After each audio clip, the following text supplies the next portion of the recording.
जय गजानन, जय श्रीमन्नारायण, जय आदिशक्ति माता।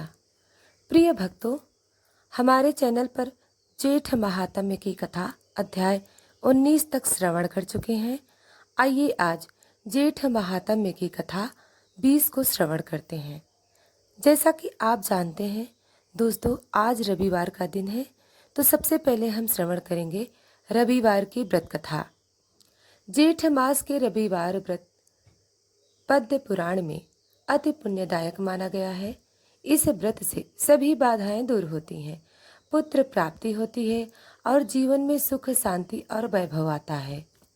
विदिशा नगरी में धर्मपाल नामक राजा राज्य करता था।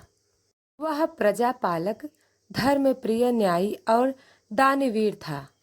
धर्मपाल की पत्नी सावित्री अत्यंत पवित्रता, धर्मपरायण और सभी गुणों से थी। उनका महल सोने से मंडित था, विपुल धन दौलत थी, परंतु एक ही अभाव था, वह दोनों संतानहीन थे। संतान का अभाव और दुख राजा रानी ने हर देवी देवता की पूजा की, कई यज्ञ करवाए, ब्राह्मणों को दान किया, तीर्थ यात्रा की, परंतु संतान सुख का वरदान नहीं मिला। रानी का हृदय व्याकुल रहने लगा। रानी ने एक दिन दुखी होकर सूर्य भगवान की प्रार्थना करने लगी।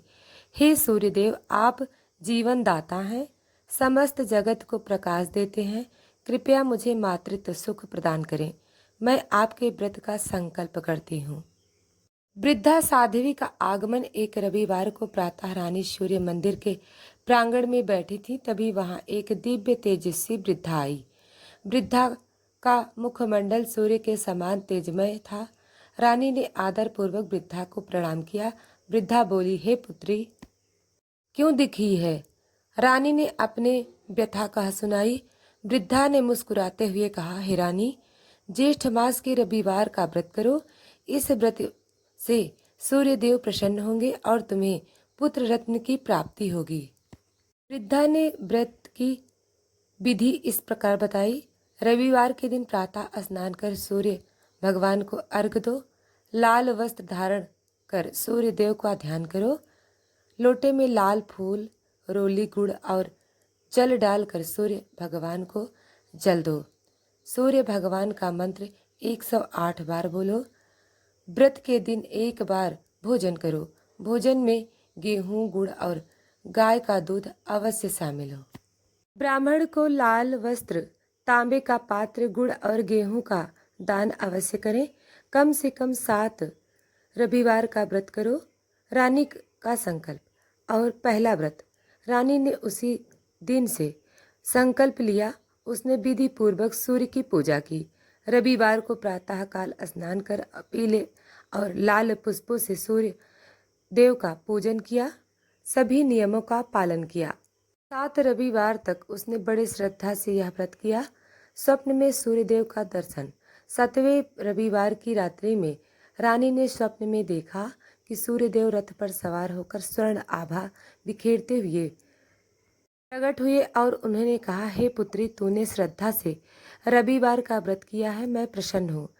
1 वर्ष के भीतर तुम्हें तेजस्वी पुत्र की प्राप्ति होगी।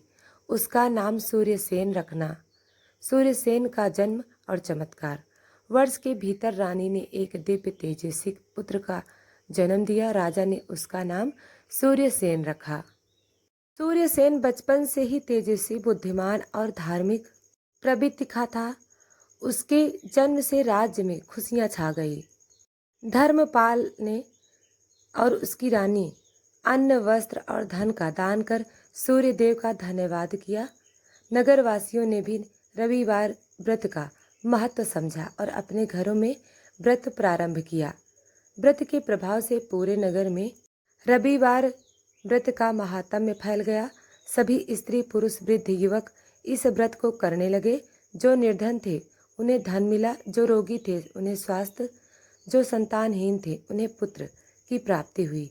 नगर में कोई भी दुखी न रहा। पुराण में कहा गया है, रविवार का व्रत करने से सभी दोष दूर होते हैं।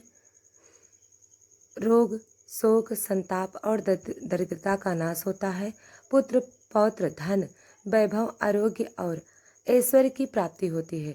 जो भी स्त्री पुरुष यह कथा सुनते हैं, पढ़ते हैं, उन्हें सभी पुण्य फलों की प्राप्ति होती है और अंत में सूर्यलोक की प्राप्ति होती है। जेठ मास में रविवार व्रत से सूर्य देव अति प्रसन्न होते हैं। श्रद्धा और नियम व्रत करने से जीवन के सभी संकट दूर होते हैं। भक्तों को संतान सुख, आरोग्य, वैभव और मोक्ष मिलता है। प्रिय भक्तों, अब आइए श्रवण करते हैं जेठ महात्म्य की कथा, जो न केवल पुण्यदायी है बल्कि जीवन में सुख, शांति और समृद्धि लाने वाली भी मानी गई है।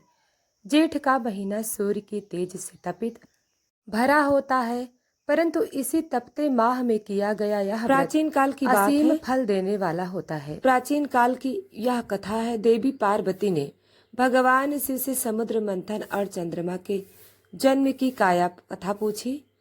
शिव जी बोले, हे देवी, देवताओं और दानवों ने अमृत पाने के लिए समुद्र का मंथन किया। उस मंथन ने अनेक रत्न उत्पन्न किए, जिनमें से एक था चंद्रमा, जो अपनी उज्ज्वलता और शीतलता से सभी को प्रसन्न कर रहा था। देवताओं ने चंद्रमा को शिव जी को अर्पित किया, क्योंकि वे ही उसे धारण कर संतुलन बना सकते थे। शिव जी ने चंद्रमा को अपने मस्तक पर स्थान दिया और वे से चंद्रशेखर कहलाए। इससे उनका तेज और सौम्यता दुनिया को प्रकाशमान कर रखने लगा। शिव जी बोले, हे पार्वती, यह चंद्रमा प्रतीक है शीतलता और संतुलन का, जिससे भक्तों के मन में शांति मिलती है। शिव जी ने बताया, जो भक्त श्रावण मास, अधिक मास और विशेषतः ज्येष्ठ मास में शिव जी का पूजन करता है, उससे चंद्रशेखर भगवान विशेष कृपा प्रदान करते हैं। उसके जीवन में सुख, शांति, आरोग्य और मोक्ष का वरदान मिलता है। अतः हे देवी, जेठ माह में शिव जी के चंद्रशेखर स्वरूप की उपासना करें, उनके नाम का जप करें, रुद्राभिषेक करें तथा व्रत उपवास का पालन करें। एक बार नारद जी ने ब्रह्मा जी से कहा, हे पितामह, आपने समुद्र मंथन का वर्णन किया, अब कृपा करके जेठ मास में शिव जी की उपासना का महत्व बताइए। ब्रह्मा जी बोले, हे नारद, जेठ माह की कथा अत्यंत पुण्यदायी है।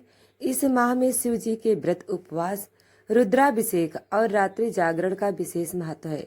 शिव जी के भक्त जेठ माह के शुक्रवार, शनिवार उपवास करके शिवलिंग का पूजन करते हैं और रुद्राष्टध्यायी का पाठ करते हैं तो उनके समस्त कष्ट दूर होते हैं।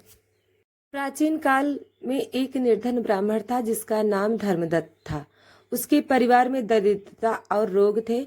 उसने एक वृद्ध साधु से सुना था कि जेठ माह में शुक्रवार, शनिवार को शिव जी का पूजन करने से सभी कष्ट दूर हो जाते हैं। धर्मदत्त ने पूरे नियम से व्रत किया, शिवलिंग पर गंगा जल चढ़ाया, बेलपत्र अर्पित किए, रुद्राष्टध्यायी का पाठ किया और शुक्रवार, शनिवार को व्रत रखकर शिव जी की पूजा की। कुछ ही दिनों में उसके घर में लक्ष्मी आई, रोग समाप्त हुए और परिवार में सुख शांति का वास हुआ। शिव जी ने प्रसन्न होकर उसे आशीर्वाद दिया, हे धर्मदत्त, तेरे व्रत से प्रसन्न होकर मैंने तुझे दरिद्रता से मुक्त किया। अब तेरे घर में सर्वदा सुख रहेगा। समुद्र मंथन। जब देवता और दानवों ने मिलकर समुद्र मंथन किया तो उसमें से कामधेनु गाय, उच्चैश्रवा घोड़ा, ऐरावत हाथी, कौस्तुभ मणि, कल्प वृक्ष, अप्सराएं, माता लक्ष्मी, शंख, विष और अमृत उत्पन्न हुए। अमृत को पाने के लिए दानवों ने झगड़ा किया। भगवान विष्णु ने मोहिनी रूप धारण कर दानवों को मोहित कर दिया और अमृत देवताओं को बांट दिया। देवताओं ने अमृत प्राप्त किया। उस समय शिव जी ने विष पान करके समस्त जगत की रक्षा की, जिससे उनका गला नीला हो गया। तभी से वे नीलकंठ कहलाए। शिव जी के व्रत की महिमा अध्याय 19 में विस्तार से कही गई है।